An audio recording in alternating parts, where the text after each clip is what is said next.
আমার সর্বাঙ্গে ব্যথা যেমন ওষুধ দিবে কোথা, আমাদের প্রতিটা ক্ষেত্রেই বৈষম্য শিকার। আমার নুন আনতে পান্তা ফোরায়, আমি খেয়ে না খেয়ে তখন ওই দুপুরে লাঞ্চের সময় এক গ্লাস পানি খেয়ে আমি আবার পরবর্তী সময় শিক্ষার সাথে জড়িত হয়। শিক্ষক বাঁচলে বাঁচবে দেশ, গর্বে সোনার বাংলাদেশ।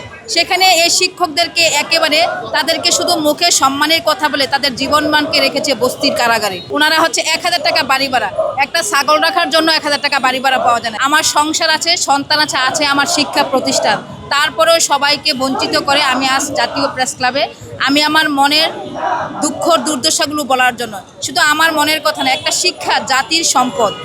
আমি শিক্ষক বাঁচলে বাঁচবে দেশ, গর্বে সোনার বাংলাদেশ। সেখানে এই শিক্ষকদেরকে একেবারে তাদেরকে শুধু মুখে সম্মানের কথা বলে তাদের জীবনমানকে রেখেছে বস্তির কারাগারে।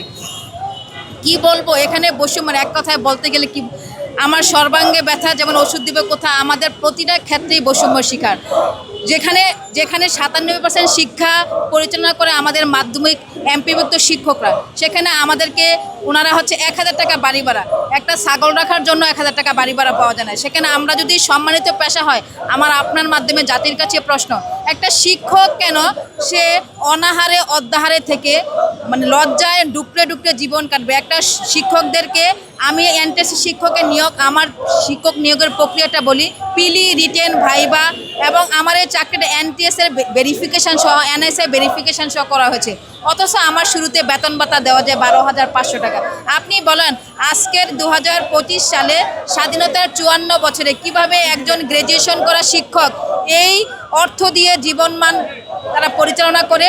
আমাদেরকে একটা শিক্ষকের সাথে হচ্ছে টিফিন ভাতা, শিক্ষা ভাতা জড়িত, অথচ আমাদেরকে কিন্তু একটা শিক্ষক দীর্ঘক্ষণ ক্লাস করতে ক্লান্ত থাকে, স্কুলের ঘন্টার প্রতিদিনের সাথে ঘন্টা টিফিন দেওয়া হয়, অথচ আমাকে কিন্তু টিফিন ভাতা দেওয়া হয় না।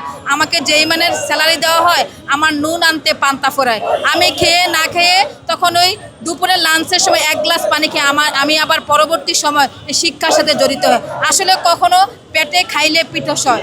একটা জাতি যদি সত্যিই যদি যারা এই প্রশাসনের সাথে রাষ্ট্রীয়তা আছেন, তারা সত্যিই যদি এই দেশ এই জাতিকে শিক্ষাকে ভালোবাসে, তারা অনেক আগেই এই শিক্ষাকে জাতীয়করণ করতো। আর এই শিক্ষাকে জাতীয়করণ করতে হচ্ছে সরকারের কোষাগার থেকে টাকা দেওয়া লাগে না, বরং তারা হচ্ছে আর ইনকাম করতে পারে। কারণ আমাদের যে এমপিভুক্ত শিক্ষা প্রতিষ্ঠানগুলো, সেখানে কিন্তু শিক্ষার্থীরা একটা মফস্বল এরিয়ার বাচ্চারাও 200 থেকে 250, 300, 500, 700 টাকা বেতনও পড়ছে। তাহলে সেই টাকাগুলো কারা খাচ্ছে? সেই টাকাগুলো কিন্তু সরকারের কোষাগারে আসছে না, সেগুলো একদল দালাল চক্র, কিছু প্রধান শিক্ষক, সহকারী প্রধান এবং কমিটির লোকের মাধ্যমে এলাকার কিছু সেই টাকাগুলো অর্থ লোপাট হচ্ছে। আমরা সাধারণ শিক্ষা প্রতিষ্ঠানে বঞ্চিত, রাষ্ট্রের কাছে বঞ্চিত। আমি আসলে বললে এখানে অনেক বৈষম্য, যেখানে আমার জীবনটা পা থেকে মাথা পর্যন্ত বৈষম্যের শিকার, সেখানে আপনার সামান্য কথা আমি 10 মিনিটে উপস্থাপন করতে পারবো না। তবে রাষ্ট্রকে আমি বলি, এটা তারা জানে, আসলে বুঝে, কিছু কুচক্রী মহলের কিছু কুচক্রের কারণে হচ্ছে আমাদের সেটা হচ্ছে বাস্তবায়ন হচ্ছে না। যদি একটা দেশকে বাঁচাতে চায়, এই উচ্চতর মেধাবীদেরকে এই দেশে রাখতে চায়, মেধা পাচার বন্ধ করতে চায়, তাহলে এই শিক্ষকতার পেশাকে একটা আলাদা বেতন স্কেলে জাতীয়করণের নয়, শুধু আলাদা একটা আকর্ষণীয় বেতন কাঠামো ধারণ করতে হবে, যেখানে একজন শিক্ষার্থী, একজন অভিভাবক স্বপ্ন দেখবে, স্বপ্ন বুনবে, ডাক্তার, ইঞ্জিনিয়ারের পাশাপাশি আমার সন্তান শিক্ষক হবে।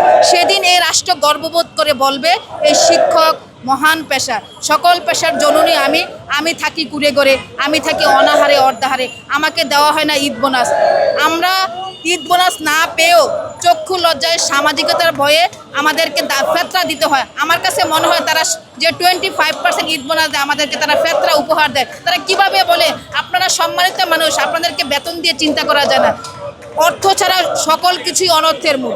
আপনার মাধ্যমে এটাই আমাদের অবশেষে একটাই কথা, এক কথায় প্রকাশ, জাতীয়করণ।